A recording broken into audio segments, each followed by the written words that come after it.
네, 비상계엄 1년을 하루 앞두고 민주당은 12월 3일을 민주화운동 기념일로 지정하겠다고 밝혔습니다. 네, 한편 국민의힘 추경호 전 원내대표에 대한 구속심사를 계엄 1년에 맞춘 것은 정권의 정량적 수사라고 맞섰는데요. 관련 내용 최진 대통령 리더십 연구원 원장, 최수영 정치평론가 두 분과 함께 자세히 살펴보겠습니다. 두 분 어서 오십시오. 네, 안녕하십니까. 예.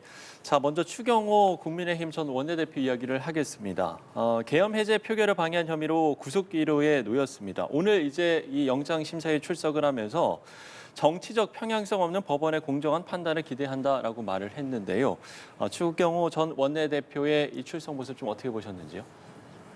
두 가지 정치적 함의가 깔려 있다고 봅니다. 일단 정치적 편향성이 있을 가능성이 높다라는 두려움이 있다고 봅니다. 왜냐하면 추미애 추경호 대표 같은 경우는 이제 대구 출신의 고위공직자 출신의 중진 의원이기 때문에 예. 정권이 바뀔 때마다 상당히 정치적인 영향력이 재판에 흔들었다라는 걸 누구보다 잘 알기 때문에 그럴 가능성도 있지 않을까라고 걱정을 하는 거고, 두 번째는 본인이 혹시 구속될 경우 네. 이건 정치적 편향성이 있다라고 주장하기 위한 저는 사전 보고서에 깔려 있다고 봅니다. 예. 상당히 이 멘트는 그러니까 정치 공학적인 그런 발언이라고 봅니다. 예. 어떻게 보셨어요? 저는 뭐 아주 원론적인 입장을 밝혔다고 봐요. 네네. 지금 출석하면서 어떤 뭐 나는 무죄를 확신한다든가 아니면은 뭐 법원이 나에게 이렇게 예단하면 안 된다라든가 이렇게 얘기하지 않고 법원이 알아서 판단하는데 다만 법리와 사실에 따라서 공정하게 해달라. 그러니까 지금 이게 내란 특검을 포함한 이제 3대 특검이 이렇게 몰아치기식으로 광풍으로 이제 이렇게 뭐 과거 정부를 이제 척결하는 듯한 이런 모습들이 비춰지는 거는 온당하지 않고, 이거는 어디까지나 증거와 법리에 입각해서 내 구속 여부를 해달라. 사실 우리는 법 정신에 의하면 불구속 수사를 원칙으로 하게 돼 있습니다.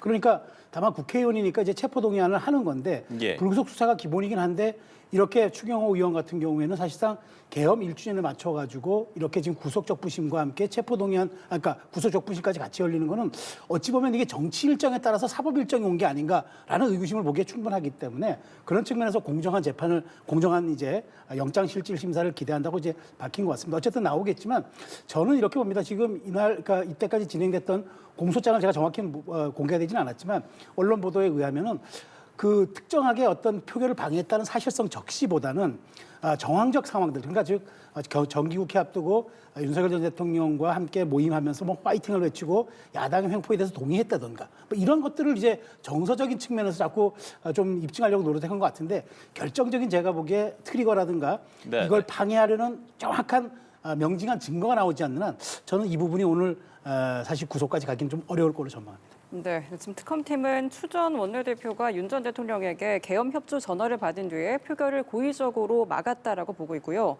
추 의원은 경찰이 국회 출입을 막아서 당사로 갔다라면서 전면 부인하고 있는 상황입니다. 영장 심사 결과 좀 어떤 방향으로 예상을 하실까요? 일단 저는 심사 결과를 굳이 수치로 표현하자면 저는 발부돼 기각 가능성을 6대4 정도로 봅니다. 네.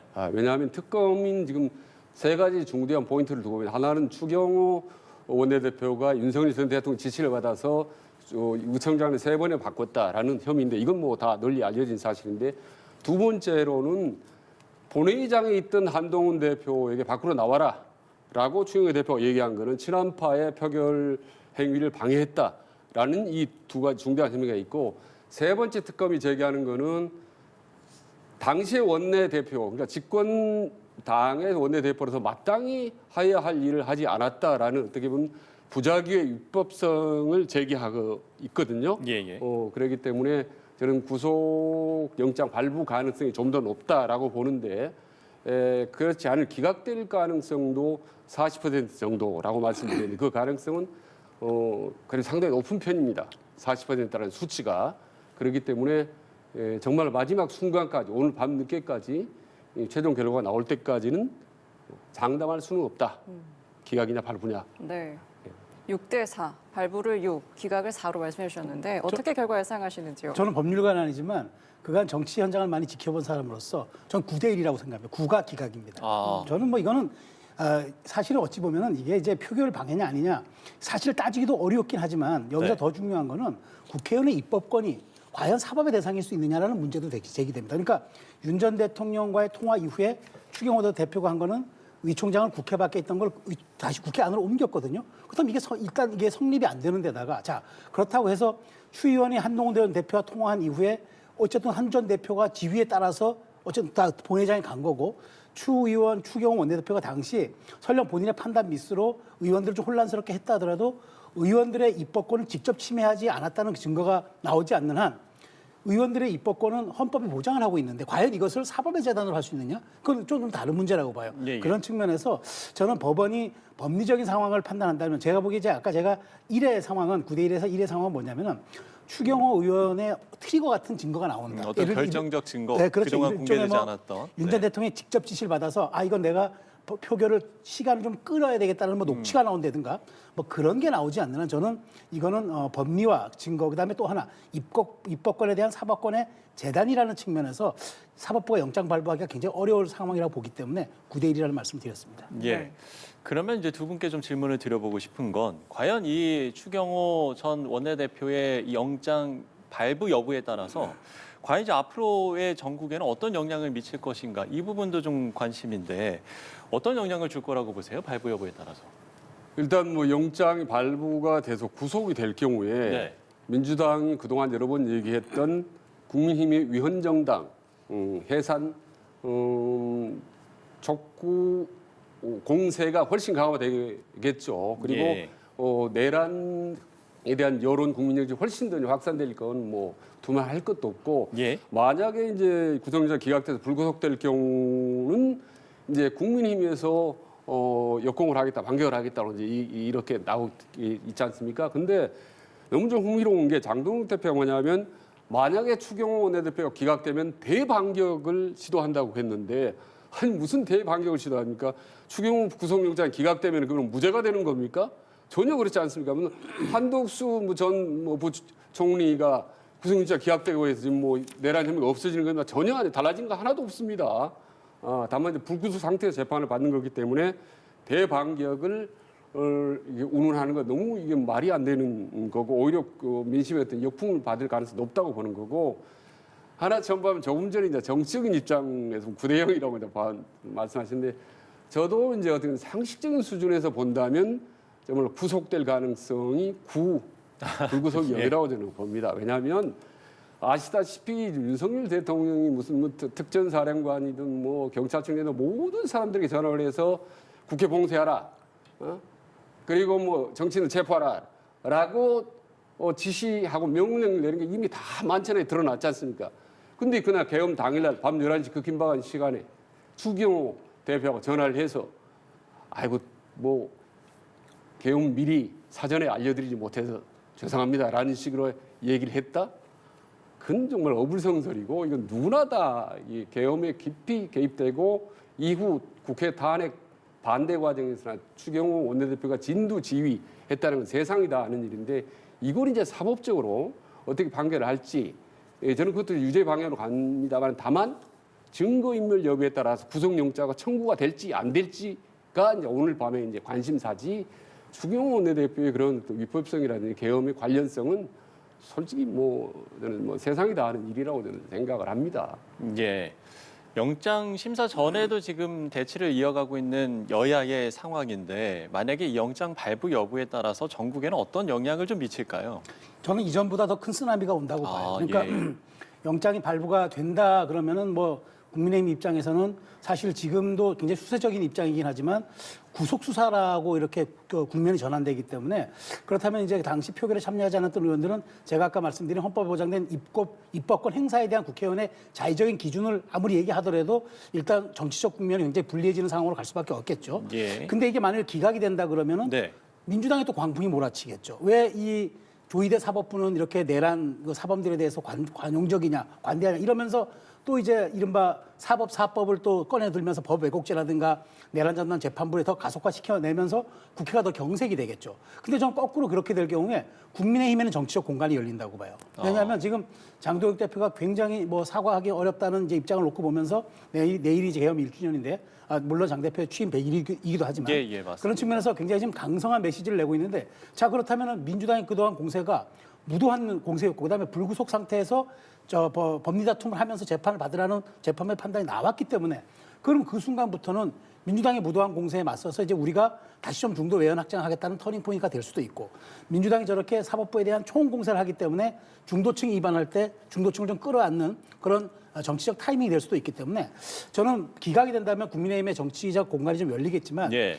뭘 기각이 되면 또 민주당의 아주 사법부에 대한 아주 무한한 공세가 또 예상되기 때문에 그렇지만 전국은 그래서 전국 경색될 것이다. 설령 어떤 경우의 수가 나오더라도 국민의힘 입장에서는 정치적 공간이 열려도 민주당은 사법부도 공격할 테고 만일 저기 영장이 발부되면 국민의힘 입장은 더 강하게 할 테고 그런 측면에서 놓고 본다면 기든 아니든 이 부분은 정말 예산안 처리 이후는 또 다른 어쨌든 장외 투쟁으로 갈 가능성이 좀 크다고 봅니다. 알겠습니다. 추 의원의 구속심사 전망을 해봤고요. 이재명 대통령의 메시지도 짚어보도록 하겠습니다. 이 대통령이 국무회의에서 군사 쿠데타 등 국가 권력으로 개인의 인권을 침해하는 데 대해서는 나치 전범을 처리하듯 영원히 살아있는 한 형사처벌해야 한다라고 비판했습니다. 내란 청산 의지를 재차 강조했는데요. 어떻게 들으셨습니까? 아니 저는 이제 보수 쪽에 있는 분들에게도 이제 물어보고 싶고 예. 진보적인 사람들에게 동시에 물어보고 싶은데 내란이나 계엄, 쿠데타 이런 거 정말 나쁜 거 아닙니까? 위헌이고 불법 부당하고 나라 망하게 만드는 거고 국민들에게 엄청난 고통을 주는 거기 때문에 절대로 두 번 다시 내란이나 비상 계엄이라든 쿠데타 같은 일이 없어야 된다라는 이재명 대통령 이야기는 메시지는 너무 당연한 거고요. 그러기 위해서는 어느 정도 그게 정말 나쁜 거라면 제도적인 장치를 해야 되지 않습니까? 그게 말하자면 이제 나치 전범처럼 다루어야 된다. 앞으로 이런 국가 권력을 폭력으로 악용한 사람에게 대해서 나치 전범 다루듯이 해야 된다라는 발언 역시 당연한 건데 네네. 말하자면 그런 좀 국사범 같은 말이죠. 국민 전체에게 고통을 준 권력자들에게는 공소시효가 없어야 된다. 말하자면 형들이 죽을 때까지 그 잘못된 부분이 드러나면 그 부분에 대해서 형사처벌, 민형사처벌을 해야 된다라는 강력한 메시지인데 이거는 너무나 당연한 거기 때문에 저는 보수나 진보나 이 부분을 놓고 정말 제도화하고 법제화 해야 된다고 봅니다. 차제. 만약에 보수 진영 이걸 반대한다면 그럼 뭐 앞으로도 뭐 내역을 계엄이라든지 이런 거 일어나도 될 수 있다라는 그걸 뭐 허용하는 것으로 오해를 받을 수 있기 때문에 저는 이런 내란 방지, 그다음에 나치 전범 같은 법의 준용 이런 부분들은 차제에 분명히 할 필요가 있다라고 생각을 합니다. 네, 비상계엄 1년을 하루 앞두고 나온 대통령의 메시지였는데요. 어떻게 네. 들으셨습니까? 저는 대통령은 이중적 지위를 갖는다고 봐요. 하나는 이제 정당이 배출한 그 후보가 국민의 선택을 받은 거죠. 예. 근데 당선되는 순간 재임 5년 동안은 국민을 전체적으로 대표하는 통합의 위치에도 서게 되는 이중적 지위가 있습니다. 근데 지금 대통령의 발언은 제가 보기에 대통령으로서 통합의 메시지라든가 이런 그 전체적인 국가 수반의 입장에서가 아니라 정파의 대통령 같은 생각이 자꾸 드는 이유가 뭐냐면 저도 원칙적으로는 공감합니다. 국가 권력을 사적 목적 혹은 군사 쿠데타를 통해서 자신의 이익을 관찰하는 도구를 썼다 그러면 엄벌받아 마땅하죠. 그러나 우리는 법에 의한 지배를 택하는 나라가 아니라 법의 지배를 받는 나라입니다. 근데 이 얘기 뭐냐면 지금도 이게 내란이 아니냐를 규명하고 있는 재판 중이고 아직도 내란에 대한 혐의가 그 재판으로 확정되지 않았고 지금 재판이 진행 중인 사실관계 다툼이 있는 상황에서 이미 규정을 해버리면은 그럼 지금 재판부는 대통령의 말에 따르지 않으면 이것 또한 문제가 되는 겁니까? 그러니까 너무 예단한 거죠. 이재명 대통령의 말로 불구속 재판의 가장 큰 수혜자 아닙니까? 실제로 그때 이재명 대통령이 그 당대표 시절에도 실제로 그때 구속적 부심에서 체포동의안 처리할 때 혐의는 인정되나 도저히 우려가 없었기 때문에 불구속 재판한다. 그래서 결국 그거로 인해서 대통령까지 되신 분이 이렇게 아직까지도 재판이 진행 중이고 1심 결과도 안 나왔는데 여기에 대해서 예단을 하면서 나치까지 운운하는 거는 조금 과한 측면이 있다. 대통령으로서 원칙적인 발언을 하는 것은 동의하지만 그럼에도 불구하고 모든 국민은 법의 권리로부터 벗어날 수 없기 때문에 법의 지배를 우리가 받아야지 법에 의한 지배를 받는 건 곤란하다. 그런 측면에서 대통령 발언치고 과했다고 저는 봅니다. 예, 이재명 대통령이 이제 내일 그 내란 청산 시민 대행진의 그 행사에 참여할 예정인데 이제 오늘 이제 대통령의 메시지와 좀 일맥상통한 부분이 있겠습니다만 그럼에도 이제 현직 대통령이 시민단체가 그 주최하는 행사에 참여하는 건 상당히 좀 이례적으로 볼 수 있는 거 아닙니까? 요즘 생소합니다, 솔직히. 네. 뭐 대통령이 취임식이나 혹은 뭐 퇴임식 때 국민들과 함께 걸어가는 경우는 이제 왕왕 있었지만 임기 초반에 이런 12.3 내란과 관련된 행사, 시민 행사에 참여하는 것은 상당히 좀 이례적이다. 이거는 이재명 대통령이 작심하고 네. 시민과 하는 행진했다라는 의미로 보이는데 왜 대통령이 작심을 했냐라는 건데 네. 두 가지 하나는 국내적으로 국민들에게 새로운 민주정부가 들어섰고 두 번 다시 어떤 권위주의적인 그런 계엄이라든지 이런 걸 없애야 된다라는 거를 온몸으로 국민들에게 보여준다는 의미가 있고 또 하나는 두 번째는 저는 두 번째 의미가 좀 더 있다고 봅니다만은 세계인을 향해서 대한민국 민주주의로 급속도로 회복됐다. 불과 1년 전에 그 엄청난 국가적 변란, 다름은 12.3 비상계엄 이후 단기간에 정상화됐다라는 거를 대통령이 국민들과 함께 보여주는 이런 내에는 물론이고 국제적으로도 보는 어떤 대통령의 어떤 퍼포먼스, 그런 민주적 퍼포먼스의 일환이라고 봅니다. 예. 그러니까 이제 말씀을 해주신 게 예. 이른바 이제 K 민주주의라고 하죠. K 민주주의 회복력을 좀 국제적으로도 좀 보여주기 위함이다. 이렇게 이야기를 해주셨는데요. 이 행사에 참여하는 것은 어떤 좀 배경이 있다라고 보세요? 저는 12.3 개헌 물론 우리가 그 의미를 되새기고 성찰하고 그다음에 다시는 이런 일이 벌어지지 않도록 하는 것, 즉 네. 정말 되돌아보되 돌아가지 않는 그런 정치적인 현명함이 필요합니다. 그런 측면에서 대통령이 저는 12월 3일 날 충분한 행사 기획 같은 거 인정합니다. 그런데 네. 너무 과하다는 자꾸 생각이 드는 이유는 뭐냐면 그날 특별 담화 발표하죠. 오부여인 오찬하죠. 그리고 내외신 기자회견도 아니라 외신 기자회견을 합니다. 이 얘기는 뭐냐면은 듣고 싶은 얘기 좀 지금 국내 정치적인 불편한 얘기보다는 민주주의를 홍보하겠다. 전 그 점까지는 이해해요. 그런데 네. 그날 저녁엔 또 시민단체와 행사를 함께 하겠다? 과유불급이라는 말이 있지 않습니까?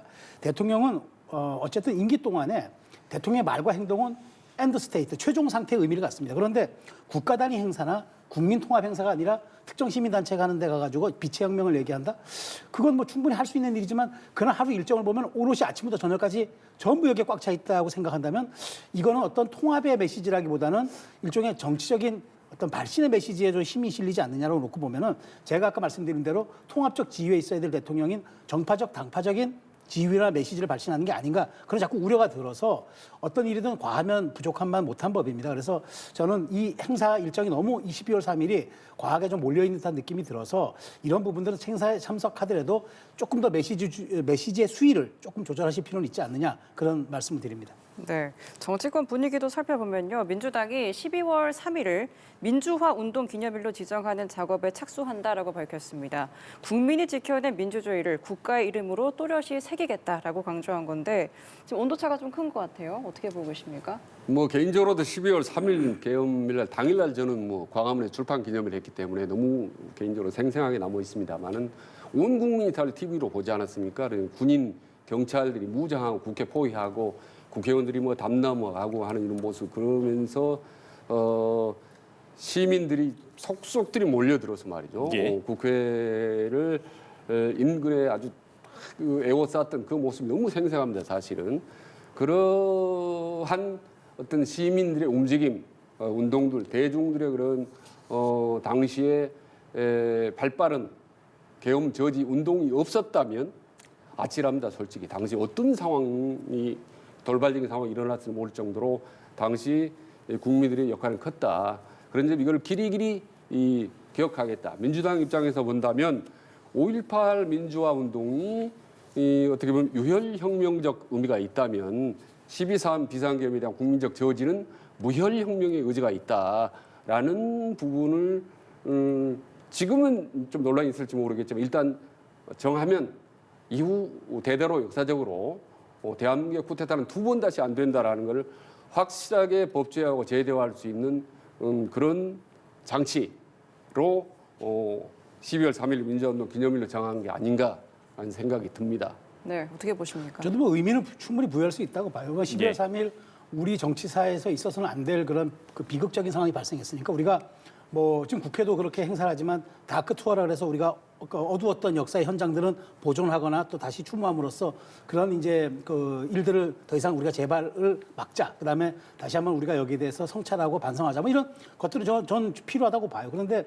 의미 부여가 너무 과하면 사실 거기 의미가 또 희석되는 법입니다. 그런 측면에서 저는 이런 것들을 충분히 이해하고 그러나 정치가 해야 할 일은 과거로 시간을 되돌리는 게 아니라 앞으로 나아가는 것들이거든요. 근데 지금 보면 정부 여당이 민생과 통합 이런 것보다는 오직 내란 프레임에만 갇혀 있는 것 같아서 정말 이재명 정부 6개월간 실용과 통합과 협치의 모습이 사라지고 아직도 내란 심판만이 여당이 내세우는 구호라고 그런다면 이건 좀 부족한 점이 있다. 그런 측면에서 기억은 하되 우리가 그렇다고 돌아가진 않을 테니까 그럼 앞으로 어떻게 나아갈 것인가 그런 것들이 정치권에서 전반적으로 논의가 되는 게 맞지 너무 여기에 대한 과한 의미 부여는 오히려 이게 앞으로 나아가는 우리의 정치적 선진화에 발목을 잡을 수가 있다. 이런 측면 한번 고려해 봐야 될 지점이라고 생각합니다. 예, 알겠습니다. 자, 주제를 바꿔보죠. 쿠팡 고객 계정 유출 사태와 관련해서 오늘 이제 국회 과방위에서 긴급 현안 질의가 있었는데 여기에서 창업자인 김범석 의장이 직접 사과를 해야 되는 게 아니냐 이런 이제 요구가 잇따랐습니다. 이 사안은 좀 어떻게 보세요? 정말 쿠팡 사태는 뭐 국민의힘 1인 1표제나 70% 당 대표 장동표 발언 이런 것보다 정책 이슈보다 훨씬 더 저는 중요하다고 봅니다. 예. 3,800만인 우리 국민들의 어떤 대부분이 어떻게 보면 피해를 보았지 않습니까? 네. 그렇기 때문에 이거는 초대형 민생 변란에 가까운 사태이기 때문에 정말 대통령과 관계장관들이 진두지휘해서 이게 막아야 될 사항이다라고 보는 거거든요.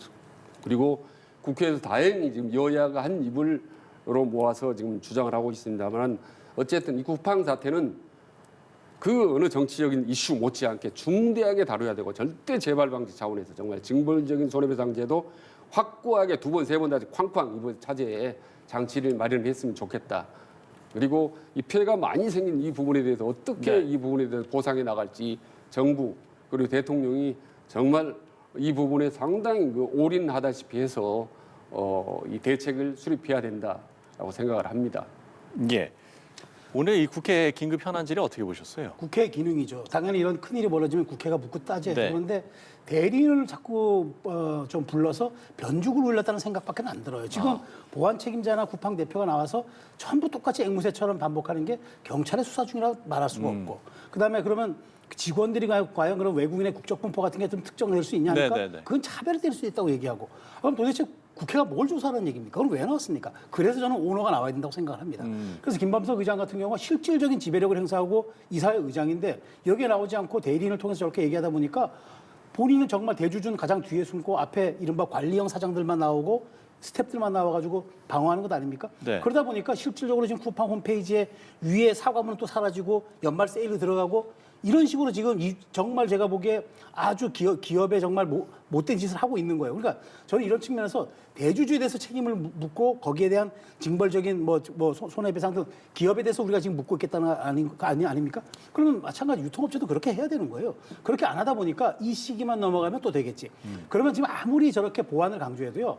제가 지금 현황을 보니까 기업이 벌금 내고 과징금 내는 게 싸다는 거예요.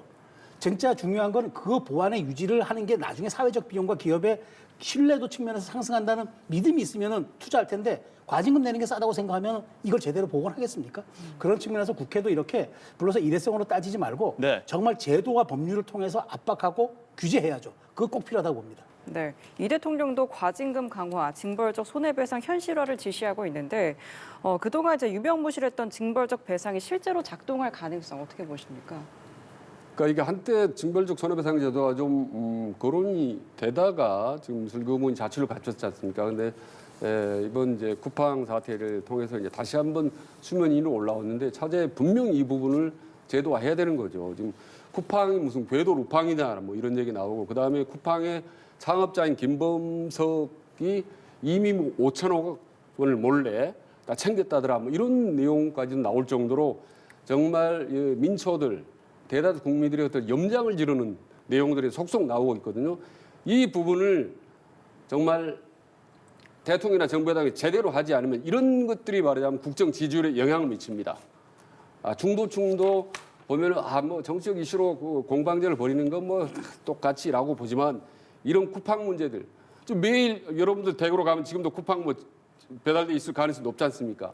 모든 사람에게 직결돼 있는 그야말로 민생의 정확한 팩트인 쿠팡 이거를 대통령이 일일이 직접적으로 확실하게 챙기는 모습, 징벌적 손해배상 제도 같은 제도 차제에 좀 확실히 마련했으면 좋겠다라는 말씀 드립니다. 네. 실제로 적용될지 또 업계 전반에 좀 어떤 파장이 일어날까요? 저는 이제 이건 저도 충분하게 책임은 물어야 하는 것도 동의하지만 이게 과연 징벌적 손해배상만 가지고 될 것인가? 제가 아까 말씀드린 대로 네. 우리나라 산재에 대해서 대통령이 책임을 묻겠다고 한 지난 취임 이후부터 오히려 사망 사고가 더 늘었어요. 데이터를 보면은 그 얘기 뭐냐면 이렇게 그 징벌로만 되는 일은 아니다. 그러니까 기업 자체가 여기에 대해서 우리가 보안을 강화하고 이런 것들이 사회적 이익이고 우리에게 결국에는 이게 신뢰적 자본으로 돌아온다. 이게 인식이 있어야 되는데 무조건 이제 과징하면은 일단 몰매 맞는 쪽에서는 피해 나가기 위해서 급급은 하겠지만 그러다 보면 뭘 하냐. 대관 업무만 더 늘어나요. 지금도 보십시오. 쿠팡의 대관 인원들이 가장 많다는 거 아니에요? 이 대관 인원들이 진짜 소비자들 위해서 꼭 대관 임무가 필요할까요? 결국에는 이게 빠져나가기 위한 법망에 대한 그 대관 업무이기 때문에 징벌적 손해배상도 필요하지만 또 하나 똑같이 거기에 대해서 기업들이 자발적으로 이런 데 대한 어떤 인프라를 깔아내는 것. 이것도 정부가 어떤 식으로든 또 육성하거나 좀 강화할 수 있는 그런 법안도 동시에 나와줘야지 하나만 강조해서는 실효성 있는 대책을 기대하기 좀 어렵다라는 말씀으로 가름하겠습니다. 예, 알겠습니다. 쿠팡 사태 이야기까지 해봤습니다. 최진 대통령 리더십 연구원 원장, 최수영 정치평론가 두 분과 함께 이야기 나눠봤습니다. 오늘 말씀 고맙습니다. 고맙습니다. 네.